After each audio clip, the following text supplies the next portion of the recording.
It's a 30-year-old male from Yaden. He has a Philadelphia address. Has confessed to committing this cowardly act in the name of Islam. In no way, shape, or form does anyone in this room believe that Islam or the teaching of Islam has anything to do with what you've seen on that screen. According to him, he believes that the police defend laws that are contrary to the teachings of the Quran. This is a criminal with a stolen gun who tried to kill one of our officers. Has nothing to do with being a Muslim or following the Islamic faith. Breaking tonight, disagreement between the Philly police commissioner and the mayor, and new questions about the Obama administration's response to the latest terror attack on American soil. The Kelly File reached out to the White House tonight and was told they have, quote, no comment on the attack. Nothing so far. Horrifying video shows the perpetrator trying to assassinate a Philly police officer. The man claims it was done in the name of Islam. Yet shortly after the attack, about 90 minutes after the police officials in Philly said it was in the name of Islam, the president's chief spokesman said he knew nothing about it. Watch. I had not seen this before I walked out here. So, as usually is the case, there are other people at the White House who are aware of this. It's just, given the tight turnaround here, it did not make its way to me. Charles Krauthammer is a syndicated columnist, Fox News contributor, and author of the book Things That Matter. Charles, good to see you. So, okay, word didn't get to Josh Earnest within the 90 minutes between the time that they talked about it and the time that he came to the podium.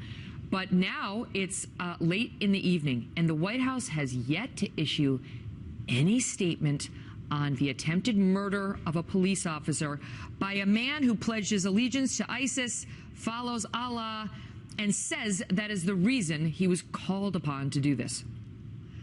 With any other administration, we'd be astonished. But with this administration, we're not, because they simply refuse. And it's not just becoming ridiculous, it's becoming tiresome. They refuse to look. This was a jihadi attack, a terror attack within the United States, and you get no statement from the White House about this. It's because they don't want to say what everybody understands, what the nature of this was. I mean, it infects everybody. I just heard a little earlier, I think it was the police chief in Philly, who said this has nothing to do with Islam. No, wait, which of course, stand by. It wasn't the police chief. It was the mayor, the Democrat mayor there, then it's worse. Jim Kenney, and let's play it for the audience so they know what you're talking about. That makes it worse. Stand by.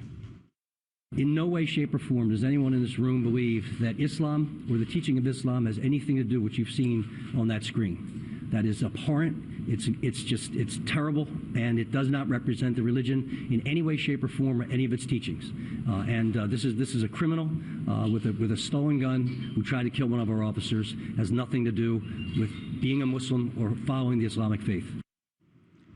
Except according to him. Except according to the actual attempted murderer. Well, it's good to know that the mayor of that city is a Quranic scholar. Look, it is so absurd. I mean, you don't know where to turn.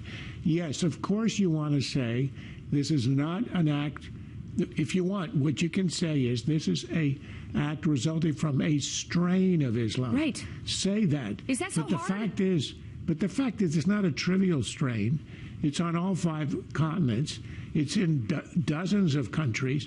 There's a killing happening around the world somewhere in the name of this strain of Islam. Everywhere. I can name you a dozen countries in Africa alone.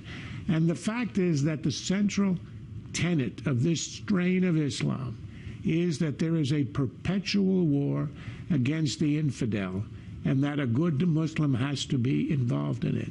Again, say it's a strain. Nobody's implying it applies to all of Islam. But the idea that it has nothing in any way to do with Islam is absurd, and it makes it, what it does is it drains any authority figure of any authority because it is so ridiculous. Right. They're so focused on protecting Islam and its reputation. And any reasonable thinking person understands there is a difference between these radicals who do this in the name of their version of Islam and the peace-loving Muslims who populate the earth. But in this particular case, Charles, it's so egregious because the perpetrator came out, and right after the police commissioner said he had confessed to committing this cowardly act in the name of Islam. because he believed it was required under the teachings of the Quran. Within a breath, the mayor says it had nothing to do with Islam, the Islamic faith, or being a Muslim, because one guy's a straight shooter and the other guy's worried about being politically correct. And it isn't only here. You see what happened, the events in Germany, where they were these remarkable, sort of completely out of control sexual assaults on New Year's Eve, perpetrated according to witnesses and the police report, by men of Middle Eastern origin. And yet, not only did the government stay away from that, it was suppressed in the media lest it stir up anti-Muslim feeling. So if that's your problem and that is what you're worried about, well, then you ought to speak about that, but you first of all admit the truth. You don't suppress it. And then you say, let's not confuse the strain of Islam with Islam in general. Yeah. Last time That's around in San perfectly Bernardino, we reasonable- got a lecture from the president about how Right. we should not engage in a backlash against Muslims, which he put right on the same footing as we just had the worst terror attack domestically since 9/11. And here we are, another domestic terror attack, and there is nothing's been said by the White House. I got to leave it at that, Charles. We're out of time. Good to see you.